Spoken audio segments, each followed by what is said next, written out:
tous les documents publiés sur l'affaire Epstein ont été présentés comme des révélations majeures. Pourtant, selon certains observateurs, ils auraient été délibérément incomplets, voire trompeurs. Car la véritable question ne concernerait pas uniquement les noms figurant dans les dossiers, mais un lieu précis, l'île associée à Jeffrey Epstein. Un endroit où, dit-on, le nombre de personnes entrées aurait dépassé le nombre de personnes sorties.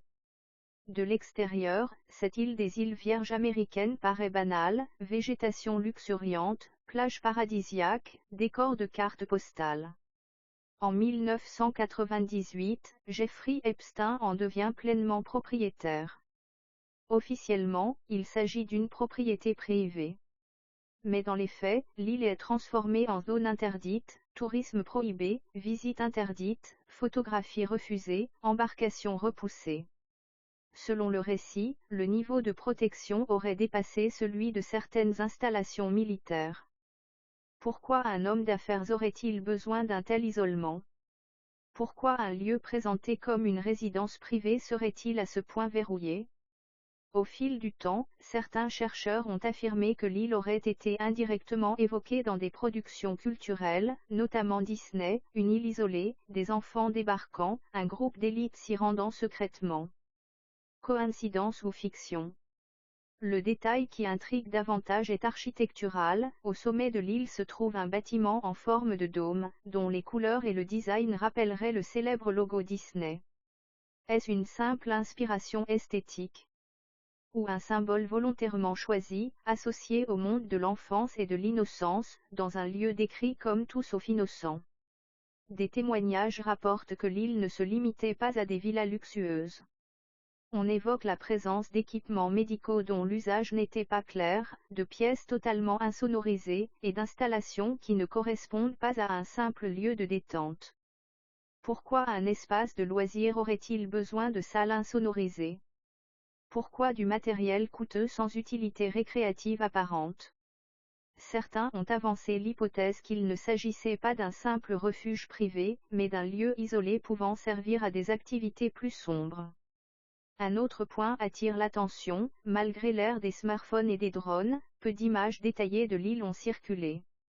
Des journalistes indépendants auraient tenté des survols aériens, mais selon le récit, leurs drones auraient perdu le signal dès l'entrée dans l'espace aérien de l'île. Images brouillées, appareils devenus incontrôlables, signaux interrompus. Cela suggérerait l'existence de systèmes de brouillage sophistiqués, comparables à ceux utilisés pour protéger des installations sensibles. Pourquoi une propriété privée aurait-elle besoin d'un tel dispositif? Au centre de l'île se dresse un palais luxueux, ouvert sur l'océan. Mais après la publication de certains documents, un détail aurait été remarqué, une pièce secrète absente des plans architecturaux, dissimulant une ouverture vers un passage souterrain. Ce tunnel, faiblement éclairé, mènerait jusqu'à l'océan, vers une zone réputée dangereuse, peuplée de prédateurs marins. Pourquoi construire un accès caché vers la mer? Pourquoi souterrain? Certains ont avancé une hypothèse troublante, ce tunnel aurait pu servir à faire disparaître des preuves voire des corps. Plus récemment, des jeunes auraient nagé jusqu'à l'île et observé des bassins d'un rouge sombre, dispersés près des bâtiments. Une couleur inhabituelle, décrite comme liquide et différente de la simple boue. Ces bassins ne figureraient dans aucun document officiel publié.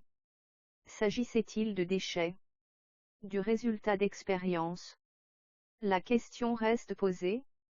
À l'intérieur du palais, le décor aurait été tout aussi dérangeant, statues aux poses étranges, symboles incompréhensibles, ambiance évoquant davantage un rituel obscur qu'une résidence de vacances. Des images d'enfants auraient été exposées, encadrées et visibles, non dissimulées mais assumées.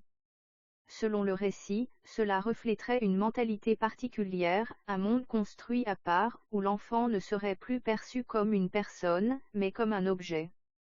Aujourd'hui, l'île est fermée. Les enquêtes ont suivi leur cours, des documents ont été publiés, puis le dossier semble refermé. Pourtant, de nombreuses questions subsistent. Pourquoi aucune enquête publique approfondie sur l'île elle-même n'a-t-elle été menée de manière transparente? Pourquoi tant d'éléments évoqués restent-ils sans explication claire? l'île demeure silencieuse. Ces tunnels seraient toujours plongés dans l'obscurité.